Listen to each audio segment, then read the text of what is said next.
Ayan, naririnig na po ba? Naririnig na po ba? Bumalik na po si Doc Pilar. Para sa iyo po, para sa inyong mapanguri at mapanghusga na aking mga mahal na kapatid. Ang mensahe ko na sa iyo, ang mensahe ko lang sa inyo, kayo tumulong na lang sa pagdarasal. Kung wala ka rin lang magawa sa buhay mo, kung wala ka na rin lang magawa sa buhay mo, upang husgahan ako, upang uriin, hindi ba't mas mainam kapatid, kung ikay tumulong na lamang sa pagdarasal, upang maiahon ang paslit.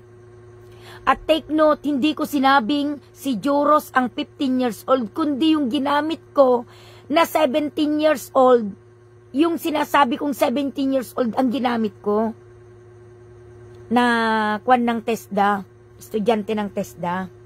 Hindi ko nga alam ang edad ni Joros eh. Yan, makinig po kasi. Huwag basta-bastang mapangurit, mapaghusga. Pasalamat ka kapatid. At hindi sa iyong pamilya nangyari to. Bakit ba pumuputok ang butsi nyo ng akin nang isiniwalat kung nasaan? Yun ay di ba ang nakita nyo doon na may dalawang bato? At bakit pa naman ako, kung totoo, hindi ako magpapaliwanag sa iyo eh. Para lang sa kanyang mga magulang to. Ngayon mga asitor, ang hindi ko maintindihan kung bakit may mga ganyang klaseng tao talaga. Na instead na maraming salamat ma'am, nawa ay maantabayanan natin Dok, nawa ay makapunta ka rito, nawa ay, dapat ganun? Paano ko naman may po-point kung wala naman ako dyan? Idun, kikita ko lang naman sa wall, ayun ang tinuro. Hayaan mo, isang araw, magpapatulong ka rin kapatid. Dahil hindi ko ginawa itong aking pagtulong na ito para lang makaharap ang mga maraming basher. Pero piliin nyo yung binabas nyo mga kapatid dahil kami katotohanan. Ano ba ang nais mo? Pasalamat ka kapatid at hindi tayo ang nagkaharap. Dahil oras na ako ang inuri mo sa harapan kapatid, baka sa pagpikit mo'y lahat ng mga namayapa na naroon sa parteng yon, sa lugar na yon, ay iisa-isain kong papasanibin sa'yo. Para kung kulang pa ang lahat ng nagnanais ng mga makausap yung kanilang mga mahal sa buhay, gusto mo sa'yo ko papasukin? Tumatanggap ako ng challenge kapatid, nang walang anumang kabayaran. Dahil kami ang anak ng Ama sa langit, na kailanman ay hindi kami gagawa ng kalokohan para saan, di ba? Di ko naman sinabing, bigyan niyo po ako ng pera para mailabas yung tumutulong lang po ako, pinaglaanan ko po ito, pinaglaanan po namin ito ng oras ng araw. Ang akala po namin matutuwa kayo. Siyempre ano naman ang kamalay-malay namin dyan, basta ang itinuro niya, yung paslit, ay yung bato na yun. Na yun nandun, inilagay niya doon yung bato na yun, and then may pailalim, and then kuhan yun ang sinabi niya, kung ano yung itsura niya. At take note, yung isda na sinasabi niyo, naniniwala pa nga kayo sa mga multo, naniniwala kayo sa mga, hindi ba kayo naniniwala sa mga diwata?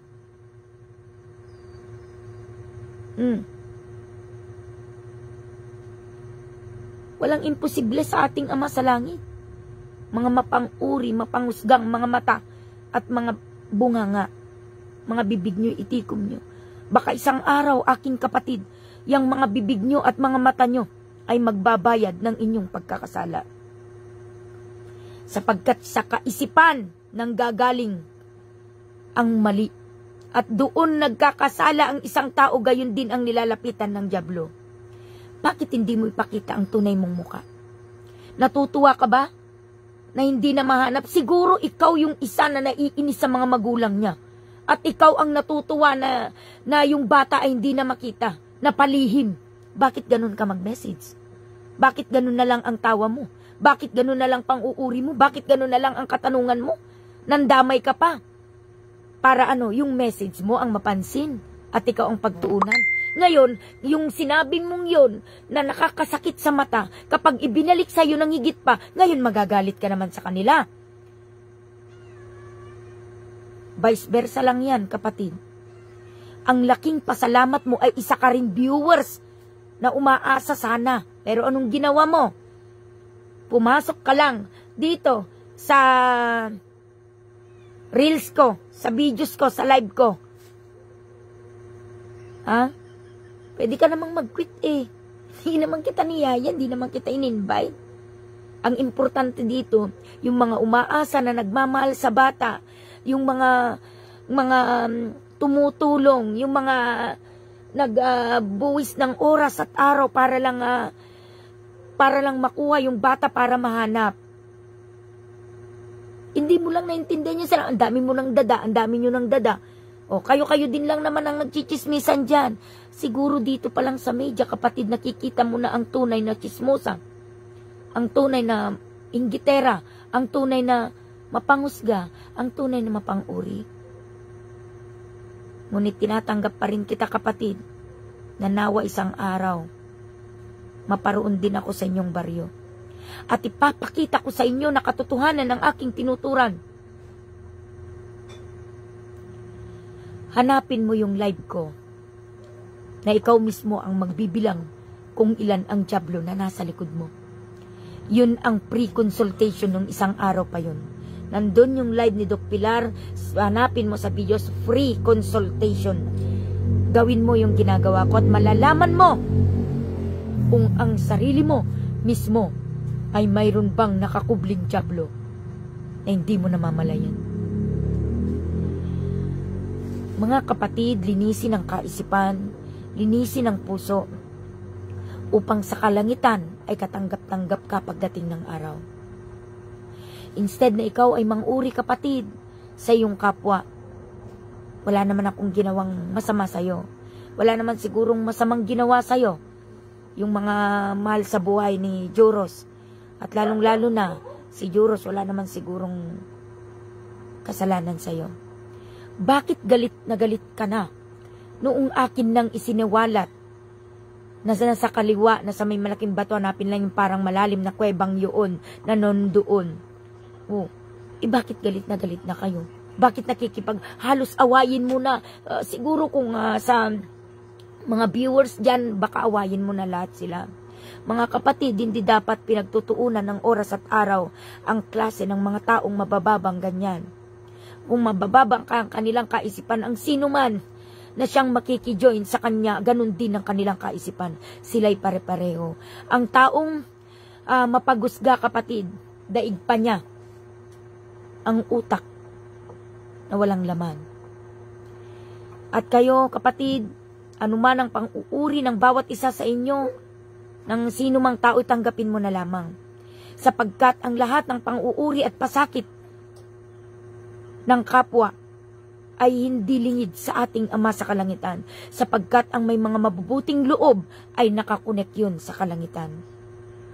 At ang lahat ng pasakit at ginagawa sa iyo ng tao, ng sino man, ay babalik sa kanila ng higit pa. Hindi bali, kapatid, na ikaw na inuuri, at least hindi ikaw ang nang-uuri. Hindi baling tayo ang inuhusgahan, at least hindi tayo ang nanguhusga. Sigurado ka ba, kapatid, na siyang basher? Sigurado ka ba, kapatid, na hindi darating sa'yo ang isang pagsubok na halos hindi mo kakayanin? I know na may pamilya ka, may magulang ka na tumatanda, may tatay ka na tumatanda, may makukulit kang pamangkin o anak o pinsan. Naway hindi mangyari, kapatid. Sapagkat tiniling ko sa ating Ama sa kalangitan na ikay haplusin ang iyong puso't kaisipan upang maitama ito habang ikay nabubuhay pa. Sapagkat kung ito ay pagpapatuloy mong ganyan na marumi ang iyong kaisipan at ang iyong matang mapang-uri at ang iyong mga bibig na matatalim at matatalas, hindi natutulog ang kalikasan. Sabihin na natin may pera ka dahil nasasabi mo ng lahat ng hindi mabuti sa iyong kapwa, sapagkat ikay nanguhusga. Sapagkat sa mata mo nakikita kung ano ang level ng respetong tinitignan mo sa iyong kaharap o sa napapanood mo, sapagkat ikaw nga ay mayroon.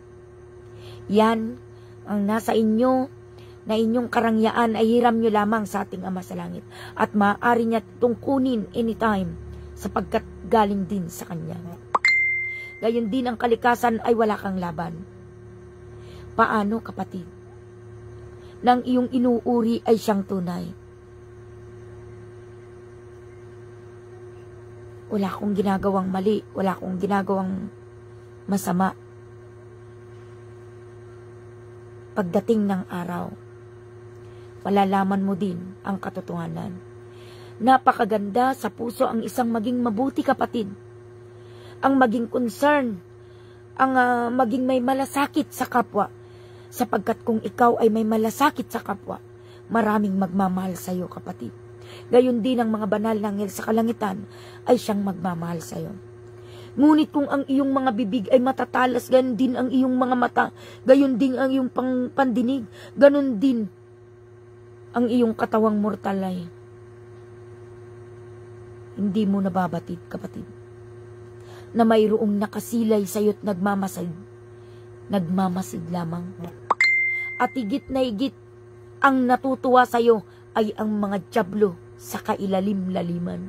Sapagkat anumang mga masasamang bibig na iyong nabibigkas, kapatid, yaon ay tama sa mga dyablo, sapagkat yaon sila. Anumang mapagusgang mata na wala namang kasalanan kung bakit ka nagagalit, bakit ka nagpipilosopo, nawa, kung dalaga ka pa, kung kabataan ka pa, wag nawang mangyari sa'yo pag ikaw na ay may pamilya.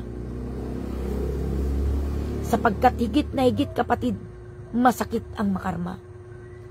Upang ang karamdaman ng iyong pinaluha, pagdating ng araw ay higit pang luha ang siyang lalabas sa iyong mga mata. Patawarin ang sinumang nagkakasala. Ipagdasal nyo instead na mainis kayo, aking mga asitor, sapagkat yan daw ay ginagamit ng mga dyablo upang ikaw ay matarakan, upang ikaw ay mainis, upang makapagturan ka rin ng hindi mabuti sa kapwa, upang masila ka niya sa kanyang mga matatalim na dila. Patawarin mo, itaas mo sa ating Ama sa Langit anuman ang ginawa niya sa iyong pasakit.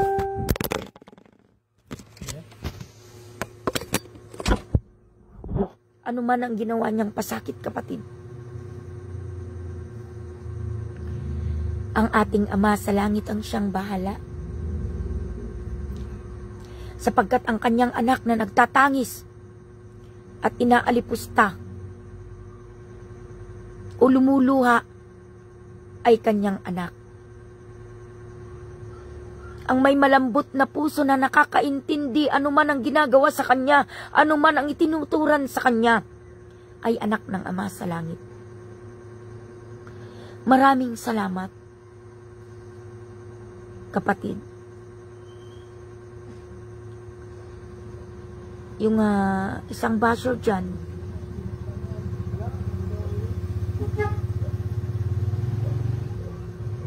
kaya kitang i-vision, kapatid.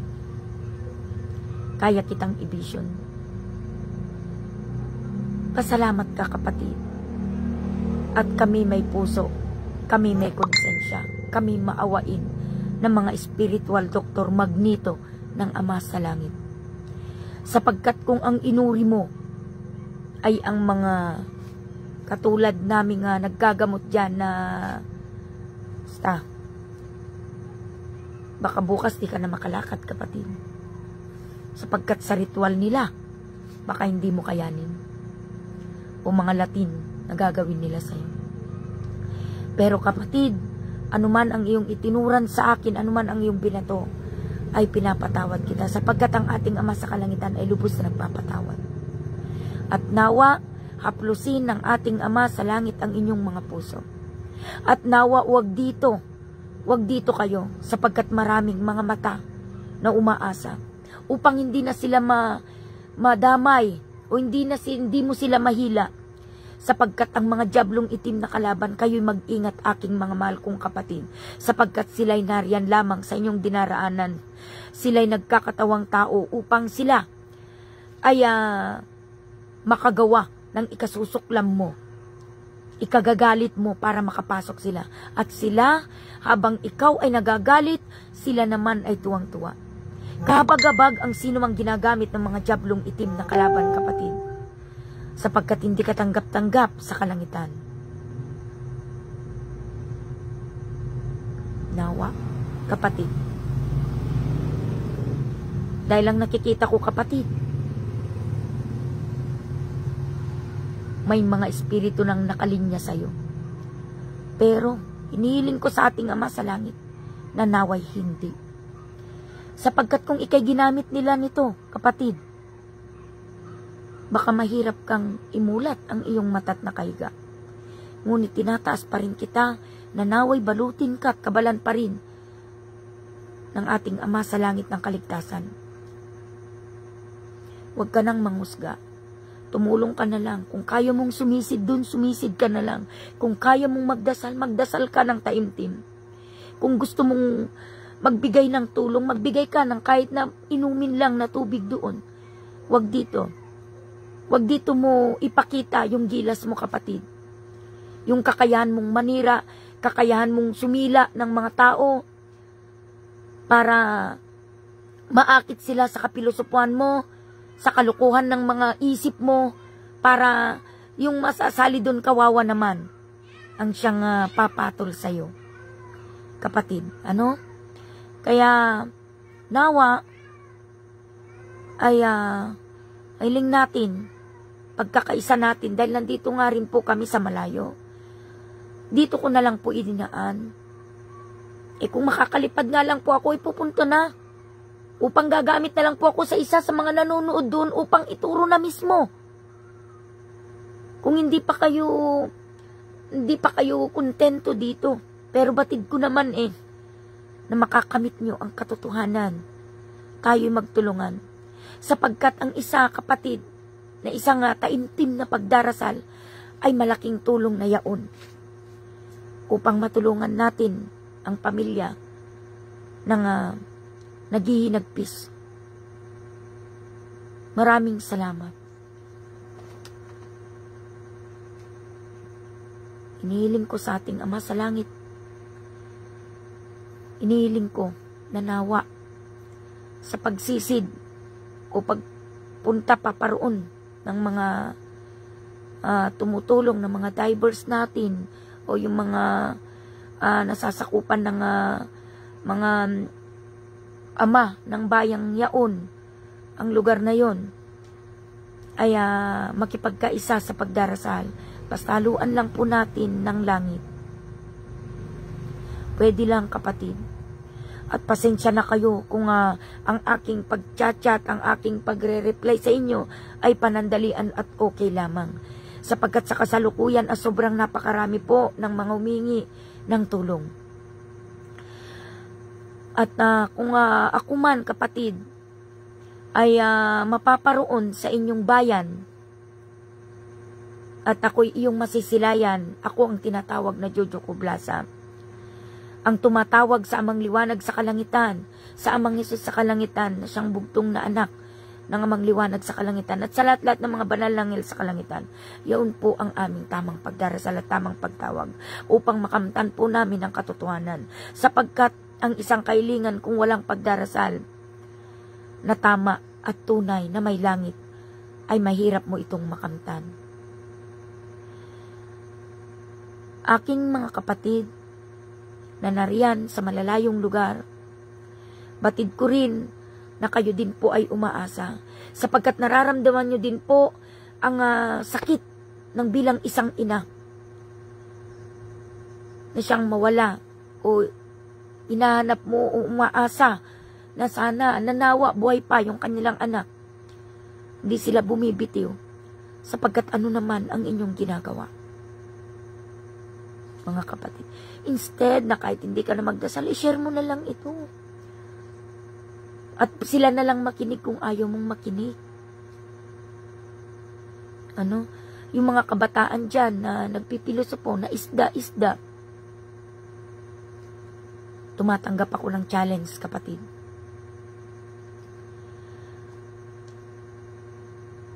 Hindi, ayoko magsalita. Pero tinatanggap ko ang challenge nyo. Lahat ng mga umusga sa akin, lahat ng mga nang-uri sa katotohanan, tinatanggap ko, kahit ako pa lang. Sapagkat kaming mga spiritual doktor ay 300 plus kami, mga asitor. Pwede kong iparamdam sa'yo, pwedeng ikaw na rin ang aking ipapasisig doon. Pwedeng sinong magbo-volunteer. Sa mga nang-uri ang gusto ko. At sila mismo ang sisisid at kukuha at mag-aangat. Hiling ko sa ating Ama sa Langit. Kina-challenge kita. Tinatanggap ko kung challenge mo. Yun naman ang sabi mo, gusto mo ng katotohanan. Wala lang pala yan. Di naman po totoo. Scammer yan. Iniskam ba kita? Ang tunay na scammer, kapatid, ay hindi pinapakita ang kanyang muka sa Facebook. Bakit hindi mo pinapakita ang tunay mong muka?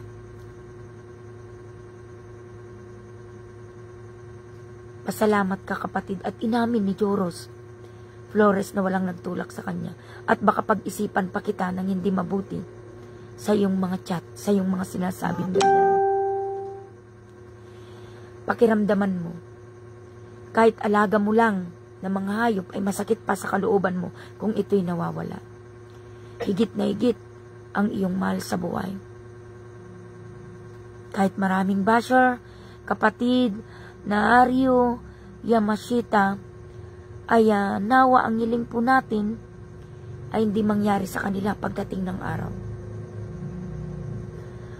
Ano po, dahil nakikita ko po talaga kung ano po yung kanilang kasasadlakan. Pero ayoko pong magbigkas sapagkat makapangyarihan po ang bibig.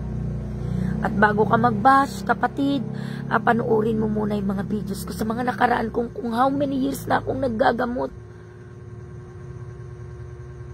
Maraming salamat sa inyo, mga nanonood. Hayaan mo na sila, wag mo nang patulan upang hindi ka madamay at lapitan ng diablong kalaban na siyang naroon sa kanyang tabi at sa kanyang likuran. Wag mo nang dagdagan pa ang iyong pagkakamali upang hindi ka na magkaroon ng itim na pakpak. Maraming salamat sa lahat at magandang kaliwanagan sa inyong lahat, kapatid. Karagdagan ng buhay at lakas ang siyang paparoon sa bawat isa sa inyo na siyang nangakinig. At inihiling ko sa ating Ama sa Langit, anuman ang inyong karamdaman sa inyong katawang mortal ay lubusan ng mawala. At sa pamamagitan ng tubig na inyong iinumin at itataas sa ating Ama sa Langit, ang lahat-lahat ng bigat sa kalooban at mga hindi makalimutan na mga nangyari sa buhay, naway magbago na kayo. Ang isipin nyo ang ating Ama sa Langit, ang misyon nyo dito sa ibabaw ng lupa. Maraming salamat muli. Ang inyo pong mga katanungan ay akin na lamang pong babasahin. Ngunit hindi ko po masasabi kung kailan kayo marereplyan sapagkat napakarami po. Maraming salamat. Magandang kaliwanagan sa inyong lahat.